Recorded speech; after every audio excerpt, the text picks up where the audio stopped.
Welcome to Room 44, where what you see isn't always what's real, and sometimes even your home betrays you.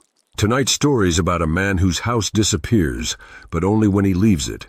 And what's worse, he's starting to question if he even exists without it. Let's begin. I only realized something was wrong with my house the day the delivery driver couldn't find it. He rang me, confused. "I'm standing at the address you gave me," he said, "but it's just an empty lot, overgrown. No building here." I laughed, thought he had the wrong place. I opened the front door to wave him over and froze. There was no van, no driver, just empty land stretching beyond the sidewalk like my house had been ripped from the world, leaving only a bubble of existence behind. I stepped back inside, heart racing, looked out the window. Everything was normal again. I started testing it. I left the house and walked 2 blocks away. Then I turned around. Nothing. Just trees and dirt and the faint outline of where my house should be. Like it had never existed at all. I ran back. The moment my foot hit the boundary, boom, the house reappeared. Brick. Porch light. "Welcome, Matt." Just as I left it, my chest tightened. I stayed inside the rest of that day. I told my coworker Ben the next day on Zoom. He thought I was joking. "Dude, your house doesn't disappear when you leave it. You're just stressed, sleep deprived. Take a break." I agreed. Maybe I was imagining things. So I tried something else. I left my phone recording from across the street, walked into the house, waved at the camera from the porch, then walked out again.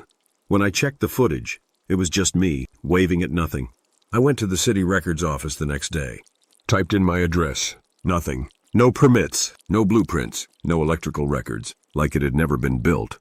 I showed the clerk. She frowned. "You said number 114? That's an undeveloped lot, been empty for decades." "But I live there," I said. "I've lived there for 3 years." She smiled, pity in her eyes. "Maybe check again." That night I called my mom. "I just need you to come by," I said. "Tell me I'm not going crazy." She agreed. I waited all day. But when I called again, she said she couldn't find the place. Said her GPS rerouted her through a wooded trail and then lost signal. I told her to park nearby and walk. "Walk where?" she asked. "There's nothing here, Adam." Then something new started happening. Things inside the house began to shift. My bathroom mirror changed shape. My couch was on the wrong wall. Pictures on the fridge had people I didn't recognize, but they were me in the photos. Laughing, arm in arm with strangers I had no memory of. One night I opened the closet and saw stairs that weren't there before. Stairs that went down. I live in a single-level house. There is no downstairs.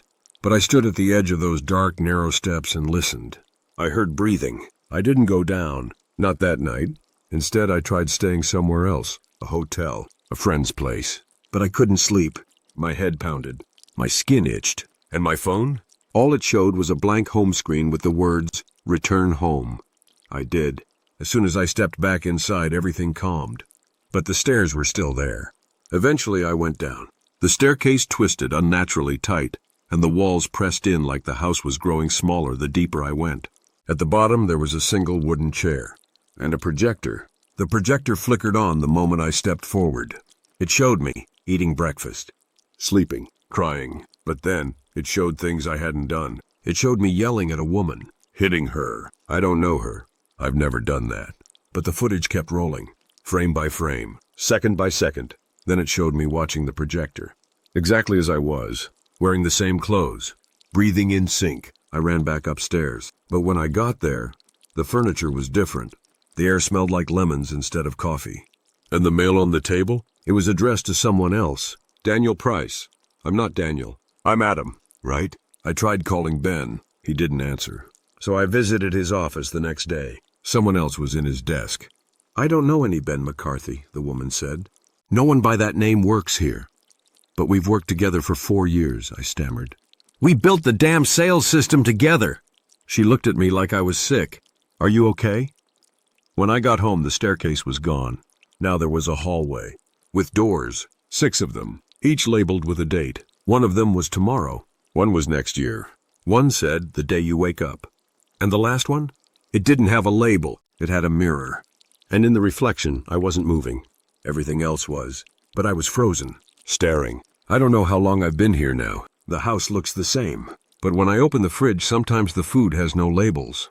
My reflection is sometimes delayed, sometimes reversed, And sometimes it's someone else entirely. The mirror version smiles more than I do, talks without sound. He's watching me now, even while I write this. He's nodding. Last night I opened the door labeled "The Day You Wake Up." It led to an empty field. I stepped out and turned back. There was nothing behind me. No house, no walls, just sky. But I could still feel the floor under my feet. As if the house still existed around me, just invisible. I walked until the world ended. Then I turned around and walked back. The house was waiting. Only now the walls are breathing. The lights flicker even when they're off. And I'm not sure I'm the only version of me here. Sometimes I see someone else out of the corner of my eye. Looks just like me, same clothes, same scars, same memories. But he's wrong. He's always smiling. Would you stay in a house that disappears when you leave? Or are you already living in one? If this story shook your sense of reality, like, subscribe and turn on notifications. Because the door to room 44 never really closes.